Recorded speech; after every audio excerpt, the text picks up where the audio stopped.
Salut à tous, vous êtes sur la chaîne RC Mumuse, la chaîne des débutants qui fait les choses sérieusement. On est avec monsieur Sébastien Léonard, on est sur le LMRC à Limoges pour l'ACF, ok. Avec la composition des séries de qualif. On va venir voir ces temps et ces séries de qualification. Et donc tu nous fais l'honneur et le plaisir de pouvoir un petit peu discuter ensemble de ta société, ce que tu as monté, Sismic, puisque bon, tu as eu un passé de pilote qui t'a donné beaucoup de knowledge, beaucoup d'expérience, plusieurs titres de champion de France. Et puis un jour tu t'es décidé à monter Sismic et justement j'aimerais bien que tu me racontes un petit peu cette aventure, comment c'est né l'idée et l'envie de créer cette manufacture française, Made in France quoi. Alors déjà il faut savoir que j'étais déjà dans le milieu du modèle réduit en tant que professionnel depuis de longues années puisque j'ai travaillé à l'époque chez Drastic, etc. Enfin, d'accord. J'ai fait beaucoup de sociétés et j'ai travaillé notamment pendant 10 ans chez Medial Pro qui était leader mondial de la fabrication des pneus de compétition avant qu'on soit racheté. C'est quand on a racheté en fait tout simplement que j'ai créé Sismic. D'accord, très bien. Et il y a maintenant, ça va faire 13 ans. Ça va faire 13 ans, Et ouais. ok. On peut estimer que c'est une success story, c'est ta success story sur le plan business quand même, parce que tu as passé ce qu'on appelle la vallée de la mort en création d'entreprise, à savoir les 3 premières années, là où les banques ne nous aident plus, on n'existe pas. Après, on peut rediscuter un peu avec eux, ok. Donc il y a 13 ans, tu as créé Sismic et tu as démarré tout seul ou tu as tout de suite monté un staff, une équipe? En fait, au tout début, on n'était que 2. J'ai commencé avec Manuel Aubourg qui travaillait à l'époque avec moi chez Medial Pro. D'accord. On a commencé que tous les deux au début. Et puis, tout début, on avait fait le choix en fait, de faire évidemment nos pneus à nous. Par contre, j'avais fait le choix de pas qu'on fabrique pas nous directement. C'est-à-dire que j'avais les compétences pour le faire parce qu'on le faisait chez Medial Pro. Donc tout ça, je savais le faire. Par contre, ça représentait un investissement un petit peu trop important. Donc au départ, on a fait déjà nos moules, ce qui représente déjà un gros investissement. Oui, c'est le plus. Nos gommes, c'est-à-dire que je fais faire nos gommes avec les formules. C'est moi qui fais les formulations, qui demande en fait les formulations à un caoutchoutier qui nous fait nos formules. D'accord. Et je sous-traitais en fait la fabrication proprement dit des pneus. On a commencé comme ça avant de fabriquer par nous-mêmes, d'investir dans les machines il y a ça 4 ans. Et pour qu'on fasse aujourd'hui, donc on est complètement autonome aujourd'hui en fait. Ok. Et justement, donc tu as créé les formules de tes gommes, tu as créé ton premier profil, et c'était lequel historiquement? Le premier que tu es sorti? On a commencé directement avec 3 profils parce qu'on est conscient dans la compétition qu'on ne peut pas tout faire avec un seul profil. Donc on a commencé au tout début avec Direct. le Weapon, le Joker et le T-Rex. D'accord, historiquement c'est les 3 premiers. C'est les 3 premiers. Rapidement, il y a eu le premier Magma qui est arrivé assez rapidement aussi. Puis l'Indy qui était un pneu pour le rally game qu'on appelait à l'époque et maintenant qu'on appelle le GT. Oui. Et puis au fur et à mesure on a continué. Donc aujourd'hui on a toute une gamme. Donc on a eu jusqu'à 15 pneus TT1 8e, plus un pneu Truggy. On a 6 pneus, un 10e TT, plus tous les accessoires, etc. Donc aujourd'hui effectivement notre gamme a évolué au fil des années. Donc le but chez nous c'est de ne pas brûler les étapes et d'évoluer en permanence et de continuer de toujours travailler pour que tout le monde soit plus content et qu'on évolue tout le temps en permanence, donc on travaille tout le temps. Ok, l'autonomie sur la fabrication, c'est-à-dire la première usine Sismic avec tes machines, ta force de production, c'était quand? Il y a 4 ans, donc ça fait 4 ans que tu es 100% autonome Made in France sur tout le process de A à Z sur les pneus. Déjà Made in France, mais on sous-traitait en fait la fabrication des pneus. Voilà. Mais aujourd'hui on est 100% autonome. Très bien, avec une usine qui se trouve dans le sud de Troyes, à côté d'Auxerre. Voilà, très bien. On ira peut-être visiter d'ailleurs en fin d'année. Ouais, avec plaisir. Ok, super. Alors, on va dire que c'est uniquement en France qu'on trouve du Sismic ou tu t'exportes et on trouve du Sismic à l'étranger? On peut trouver du Sismic partout dans le monde. En fait, aujourd'hui, on vend partout dans le monde. On est mieux implanté en Europe que dans certains pays, mais notamment, on vend par exemple en Nouvelle-Zélande, en Australie, en Afrique du Sud, en Corée. On vend un petit peu partout dans le monde. On vend aussi aux États-Unis, mais c'est pas là où on est le mieux implanté. Tout simplement parce qu'aujourd'hui, notre priorité, c'est de bien faire notre travail. Et si on vend beaucoup aux États-Unis, nos principaux concurrents aujourd'hui en compétition sont américains. Les Américains préfèrent acheter américain en premier. Bonjour. Oui, ça va. Préfèrent acheter américain en premier et du coup aujourd'hui on préfère privilégier notre marché et d'autres marchés que d'aller attaquer forcément nos concurrents sur leur marché à eux, parce que pour rentrer aux États-Unis on sera obligé de casser un petit peu les prix. Aujourd'hui je préfère bien faire mon travail là où on vend déjà bien et continuer de vendre de plus en plus dans cela avant d'attaquer un marché américain qui fait que même si j'arrive demain en cassant les prix à vendre beaucoup aux États-Unis, on aura plus de difficultés à bien livrer tout le monde et ça c'est pas forcément ce que je veux. Ouais, ça c'est exactement ce qu'il faut pas faire. Tout à fait. Donc aujourd'hui je veux pas brûler les étapes, nous on est toujours on évolue tous les ans, on évolue. On a tout le temps des nouveautés, des évolutions, on évolue en permanence notre production. Là, on va bientôt avoir encore une nouvelle presse qui va nous permettre encore d'augmenter notre taux de production. D'accord. Et au fur et à mesure, donc ça nous fera 5 presses caoutchouc et 2 presses plastiques pour les jantes notamment et puis le reste. Et on évolue en permanence et quand on sera, on va dire, confortable pour déjà livrer toute l'Europe et les autres pays qu'on livre aujourd'hui, on pourra s'attaquer réellement à être très, très puissant aux États-Unis. Aujourd'hui, on a un distributeur américain, on vend aux États-Unis, mais on n'en vend pas énormément par rapport au marché. Mais D'accord. ce n'est pas notre priorité. Et en plus, il faut occuper le terrain là-bas. Oui, c'est ça. Et ça nécessite des investissements. Et puis aujourd'hui, pour être très fort aux États-Unis, il faut avoir des pilotes américains. Et les pilotes américains veulent des sous, tout simplement. Et moi, je refuse de donner de l'argent aux pilotes. Ouais. Pour une raison très simple, c'est que quand on donne de l'argent à un pilote, il faut bien être conscient que c'est le client final qui donne de l'argent. Parce que si moi, demain, je dois donner de l'argent à un pilote pour qu'il roule avec mes pneus, même si c'est un des meilleurs pilotes du monde, je serais obligé d'augmenter le prix de mes pneus.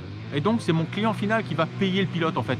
Je vois ce que tu Et veux ça, dire. c'est Ouais. pas ce que je veux. Moi, aujourd'hui, on est compétitif en termes de tarifs aussi parce qu'on paye jamais les pilotes. Nous, on a des très bons pilotes qui sont capables d'être champions du monde, comme Juan Carlos Canas ou des Burton qui roulent avec nos pneus, etc. Mais ceux-là, moi, je veux pas leur donner d'argent. Ok. Ils roulent avec nos pneus parce qu'ils sont très contents des performances et ils sont enchantés du service et des performances qu'on peut leur amener. Mais le but, c'est de faire des pneus qui sont capables des champions du monde, mais en même temps, qui soient adaptés à n'importe quel pilote. Faire des pneus qui soient pilotables que par quelqu'un qui peut être champion du monde, c'est bien, mais je vois pas l'intérêt. Le but C'est trop aujourd'hui, limité en que tout le termes de monde soit marché content. après, bien sûr.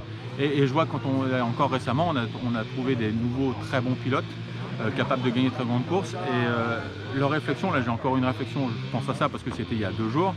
J'ai eu au téléphone, il me dit un truc qui est vraiment bien par rapport à ce que j'avais avant. Il me dit c'est que même si je me trompe un peu de gomme, de profil et tout ça, ça marche toujours. Si on a le truc parfait, idéal, ça va hyper vite. Si on se trompe, ça va un peu moins vite, mais on n'est jamais en galère, On c'est reste jamais efficient. la catastrophe. Ouais, Et mais ça, c'est vachement bien. ouais, Et c'est même un pour super pilote retour ça. qui est capable de faire des finales de mondial, c'est son retour à lui et ça fait plaisir parce que même si lui, normalement, il est normalement capable de faire les bons choix au bon moment, et ben, ça lui donne du confort et des fois il peut hésiter sur un profil ou un autre et là du coup il a moins de doute parce qu'il sait que ce sera jamais la cata. D'accord. Donc la philosophie de la marque, c'est je peux servir le pilote hyper pointu, hyper exigeant, le pilote élite, mais je peux aussi satisfaire avec un prix raisonnable et une Exactement. philosophie commerciale, je veux dire, ouverte. Je peux aussi servir le lambda, le débutant, etc., l'intermédiaire. Le pneu, Tout le il monde faut y qu'il trouvera soit son adapté à compte. tout le monde. Voilà. Exactement. C'est-à-dire qu'on a des pneus qui sont adaptés aussi bien pour les débutants complets, quelqu'un qui va commencer en ligue, quelqu'un qui est capable de gagner des régionales, gagner des championnats de France, comme gagner un championnat du monde. Il faut que le pneu soit adapté à tout. Et c'est aussi pour ça, et des fois on me dit ah mais il y a un peu trop de gomme ou... Il ne faut pas penser qu'à la France. Il y a des fois des gommes. Nous, aujourd'hui, le 2140 en France, on roule assez rarement avec. Oui, c'est vrai. Par contre, en Espagne, c'est notre plus Ah grosse bah, vente parce qu'il fait Forcément, beaucoup plus chaud. bien sûr, en Et en permanence. Afrique du Sud, je vends que ça. Ah oui, Il ne faut pas penser toujours qu'à la France. Comme on vend dans le monde entier, il nous faut des gommes un peu pour toutes les surfaces. comme ceux qui disent aussi qu'il y a des gommes élitistes qu'on peut avoir uniquement quand on est forcément pilote sismique. Alors Ça, c'est c'est complètement strictement faux. Ah ouais, Voilà, on complètement. en avait En fait, parlé. Toutes nos gommes Sont tous nos disponibles et produits sont accessibles. disponibles pour tout Voilà. le monde. Alors bien sûr, quand on fait du développement, s'il y a un peu des nouveautés, des choses comme ça, évidemment, les pilotes les essayent en premier. C'est moi qui Ah, fais c'est les normal. tests en premier. Bien Après, sûr. les pilotes les essayent. Et on va dire un mois après, c'est dans le commerce. D'accord. Là, par exemple, récemment, on a sorti la nouvelle gomme Silver. On a travaillé quelques mois dessus pour la mettre au point. Une fois qu'elle est au point, elle est accessible par tout le monde instantanément. Voilà, on reste dans la même ADN. Et là, actuellement, c'est une équipe de combien de personnes sismiques à l'instant T? Aujourd'hui, on est 4 à travailler. Ok. Voilà. Et t'as l'intention par exemple, de- on a des fois des stagiaires, des trucs. Oui, normal, fonction des besoins. Mais on est 4 permanents. Et ton effectif va évoluer dans les semaines, Ça les mois à risque. venir? Ouais, ça risque d'évoluer un petit peu parce que comme on évolue, bah, si on a plus de presse, il faut plus de monde pour tenir, pour coller, pour emballer, pour faire les commandes, etc. Donc, D'accord. comme on évolue en permanence, effectivement, le personnel risque d'évoluer aussi, bien sûr. Logique. Et donc, tu as très bien passé, du coup, la fameuse période Covid.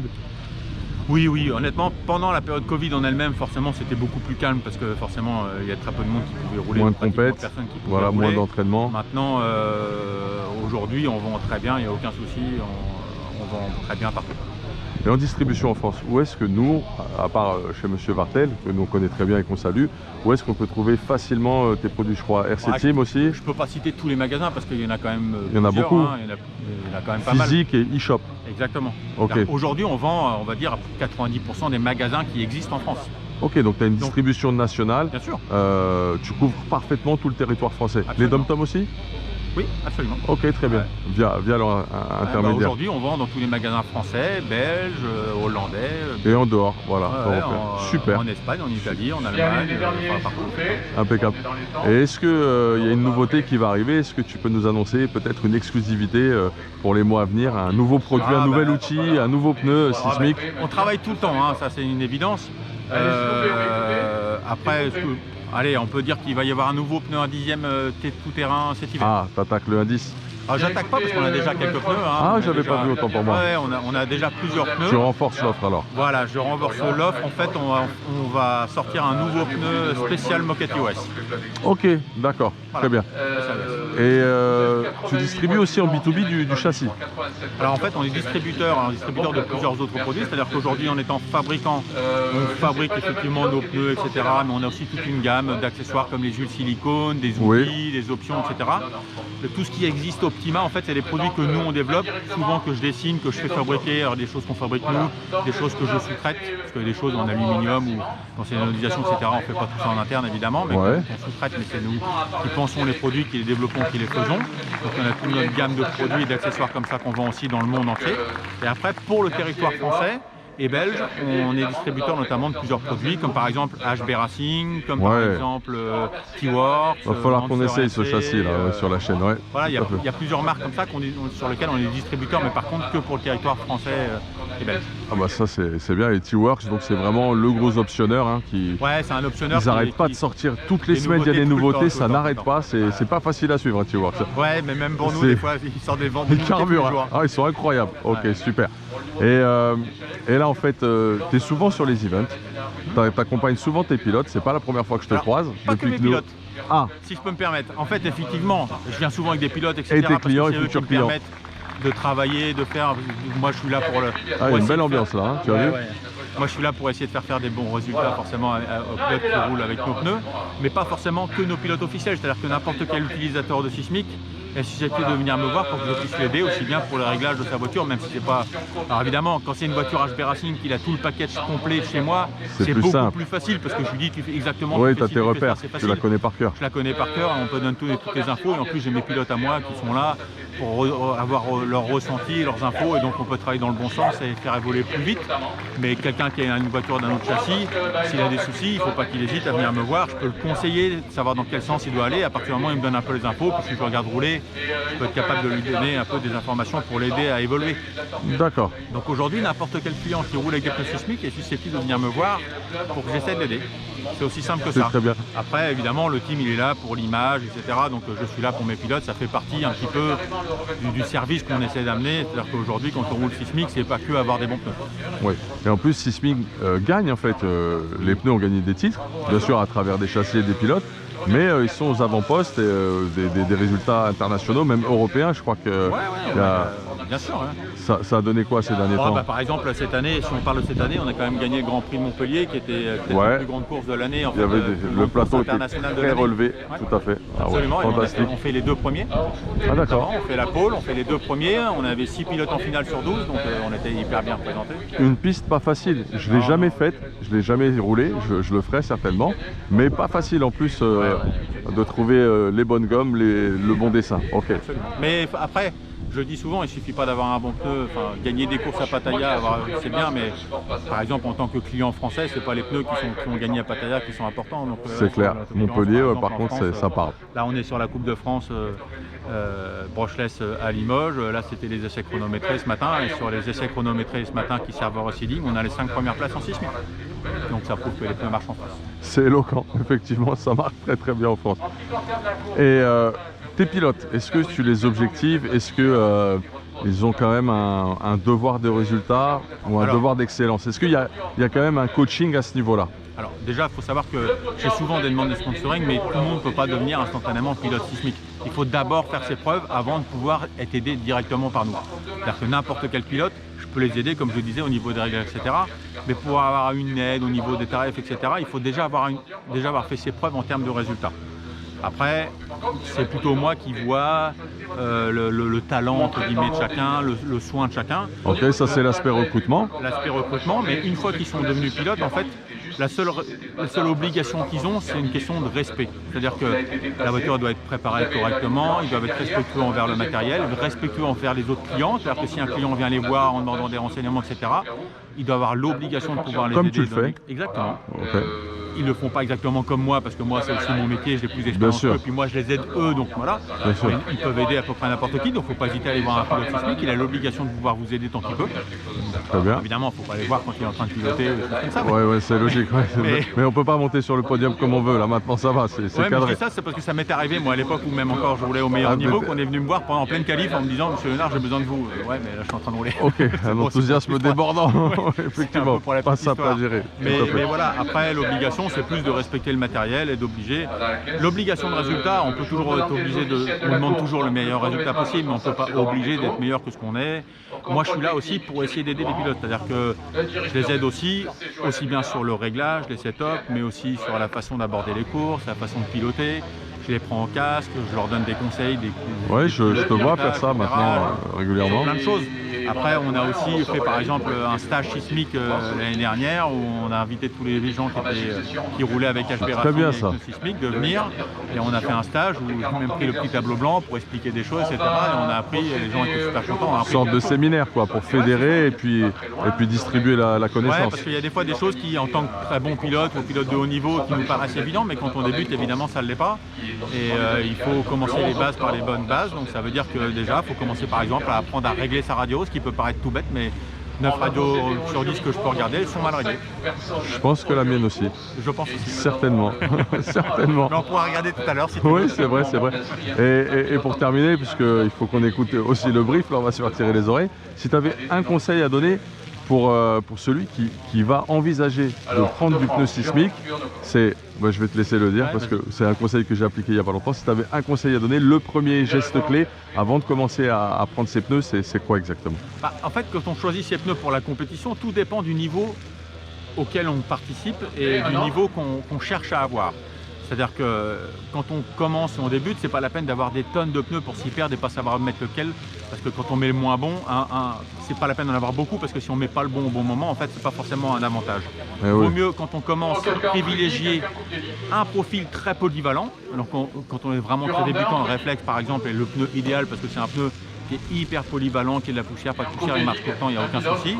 À partir de la Ligue et l'Open, je conseille souvent le Rapide ou le Bandit qui sont tous les deux des pneus très polyvalents et il vaut mieux avoir un profil très polyvalent et essayer de mettre la gomme la mieux adaptée possible. Voilà. Et en premier, la gomme. C'est la gomme qui fait le grip par terre. Exactement. Si on n'a pas la bonne gomme, on peut mettre n'importe quel profil. Un profil va changer un peu le comportement de l'auto, mais c'est la gomme qui fait le grip au sol. Donc règle numéro 1, la gomme. Numéro 2, suivant son niveau, le profil avec lequel on va être confort. Commencer au début avec un profil très polyvalent et avoir plusieurs gommes, ça peut être par exemple du 0,18, du 15,25 et du vert. Et puis au fur et à mesure grossir la gamme pour des conditions très spécifiques. Si par exemple il y a beaucoup d'accroches, un Weapon 2 donnera une voiture un peu plus facile, etc. qu'un Bandit ou un Rapide. Et si ça glisse beaucoup, prendre un Magma 2. Il y a plein de profils qui sont spécifiques aux conditions très spécifiques, mais quand on a un profil très polyvalent, avec la gomme adaptée, ça marche très bien aussi. Très bien. Tout dépend du niveau de performance qu'on a besoin. Les pilotes de très haut niveau, même s'ils gagnent 1 dixième ou 2 dixièmes au tour, c'est déjà beaucoup. Quand on gagne 2 dixièmes au tour d'un coup, tous les tours, c'est énorme. Quand on commence, il faut déjà rouler sans faire de faute. À chaque fois qu'on fait une faute, c'est pas 1 ou 2 dixièmes, c'est 6 ou 7 secondes qu'on perd. Ouais. Donc déjà, essayer d'être capable de rouler propre, passer au bon endroit. La plupart du temps, je vois les gens, ils essaient d'aller trop vite par rapport à leur niveau. Il faut commencer par rouler à son niveau, c'est-à-dire qu'il ne faut pas chercher à aller vite en premier, il faut commencer par placer sa voiture. Pour aller vite, il faut d'abord être au bon endroit. C'est-à-dire qu'il ne faut pas surpiloter, avoir de la survitesse. Il faut piloter à son niveau, placer d'abord la voiture et au fil des tours, essayer d'augmenter un petit peu son rythme tout en étant bien placé pour trouver à la fin de la vitesse et de la régularité. Très bien. Eh ben, écoute, super conseil. C'est impeccable. J'espère que les viewers de la chaîne et ceux qui nous suivent vont apprécier. En tout cas, merci à toi Sébastien pour cette interview.